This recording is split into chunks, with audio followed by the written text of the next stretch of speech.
Hey buddy, Nice to see you. How you doing? You too, mate. That's funny. I almost wore that t-shirt today. What's that? I almost wore that t-shirt today. That would have been awkward to me. How are you, brother? Hello, mate. Good to see you, buddy. Good to meet you again. Take some seats. Here we are. That is so bizarre. I almost didn't. I think I wore the same thing as you the last time I did. I almost wore the black version of that t-shirt today. That is really bizarre. I certainly have a very strange bit of deja vu with that. Did someone word you up? What's that? Did someone word you up? Is this a What's that stitch mean? up? What? What? Because, mate, it's been a running joke. The first thing we were going to say to you was, does this t-shirt mean anything to you? Because a year ago when we met... You've got a smirk on your face. A year ago when we met, and you said, oh, I used to have that t-shirt. No. No, you said I was going to wear that t-shirt, and I said, it's a joke, Fitzy. Rob's having a laugh. He doesn't own that t-shirt. That's really bizarre. And now it's the first thing you've come out with. Jenny, I have it with me in my suitcase. We started. Yeah. We got all that, and I just didn't want to talk over Right, it. yeah. So did you bring it to Australia, that t-shirt? Yeah.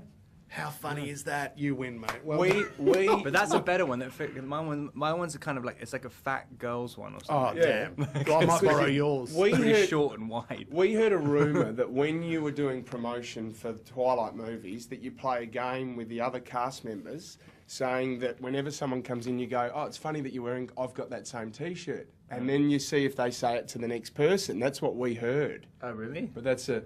Oh, no. I'm glad. Well done, mate. You've had a win. Well done.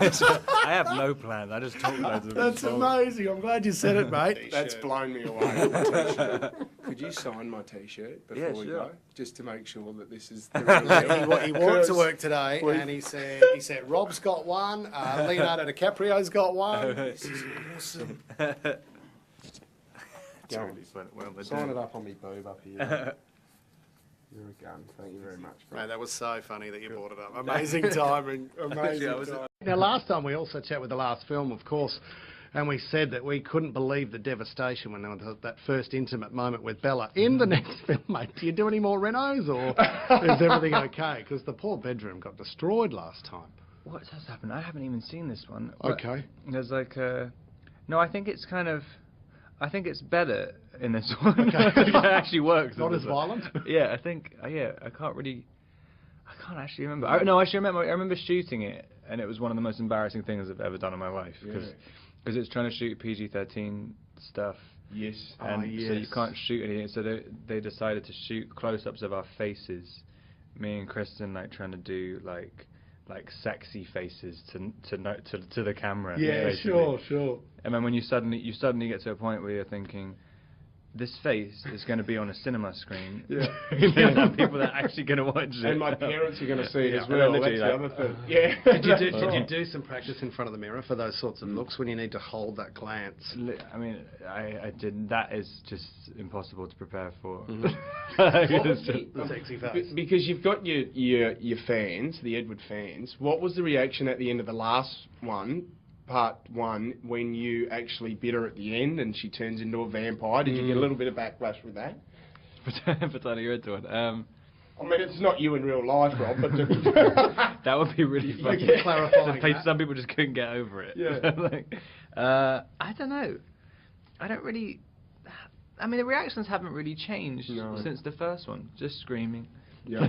It must be amazing now going out with someone that has the same blood temperature as you, I think, which is a big feature in the movie. Yeah. And the cold... Oh, yeah, I'm not sure if they feel warm now. I guess they would feel warm to each other. Warm to you. It's hard to tell, isn't it? God, it's just too complicated for me. So for all the Aussie Twilight fans, Breaking Dawn Part 2, I mean, have we got a big ending coming up here? Robert, is it going to be mind-blowing? Is the end scene just going to blow everyone away? I mean, hopefully. Yep. It's kind of different to the book. It's completely different to the book. But I think I've pretty much... When there's about 20 people doing interviews about the supposedly secret ending, it's kind of giving it away a little bit. But anyone who's read the books could probably predict what it's going to be. But just seeing this massive finale with, I think there's about 120 people in the final scene. Wow. Which doesn't ever happen in any of the Twilight movies. So that, yeah, hopefully that's going to be exciting for people. Right. Absolutely, mate. Can't wait to see the film. Is it sad for you that it's winding up, or did you hear about the good news with Stephanie Meyer overnight? Oh, yes. She's written another 4 books, so you're off again. Well done. Yeah, literally, I can totally imagine that happening, to be honest. But yeah, I just think that, I know what would be really embarrassing if someone was telling me they're just going to reshoot the same books just with a different actor. Yeah, that's right. Remake it in 20 years' time. And then everyone was like, "Oh man, this guy's so much better doing the same stuff." Well, what do you think, mate? I mean, what are some of the different types of movies, or that next step for where you want to go? What's going through your mind? I'm doing the first thing I'm doing next year. I'm doing this thing with an Australian director, with David Michaud, who did Animal Kingdom. Oh, great! Yeah, great film. Yeah, his second thing with Guy Pearce. And then after that, I think I'm shooting something in Iraq, wow. which is pretty crazy. So that'll be a dark movie with David, wouldn't it? Is that sort of a dark? Yeah, it's like are you darker than dark? Are you a bad boy in that? Sort of. He's like kind of a criminal. It's like a little bit in the future, and it's kind of like a western. It's a sort of a slightly futuristic western. It's all shooting in the middle of nowhere in southern Australia. Right. Well, your work ethic's pretty full on, mate. Like, you've had someone told me that you've had like about a week off for the whole year shooting with Twilight and another movie that you've just shot as well, and you just haven't had time off. No, I haven't done anything for ages. Oh. Where did you read that, mate? Research. I've been promoting stuff all the time, but I was supposed to be shooting this movie in Iraq the end of this year, and then they pushed it back and blah blah blah. So yeah, I haven't done anything for ages. I can't remember how to act anymore. Yeah. Robert Pattinson admits to being lazy. That's a first. And you're not looking after yourself while you're here in Australia. You're drinking a glass of Coke and a packet of Tim Tams chewy caramel next to you there, mate. That's what I look forward to the most coming to Australia.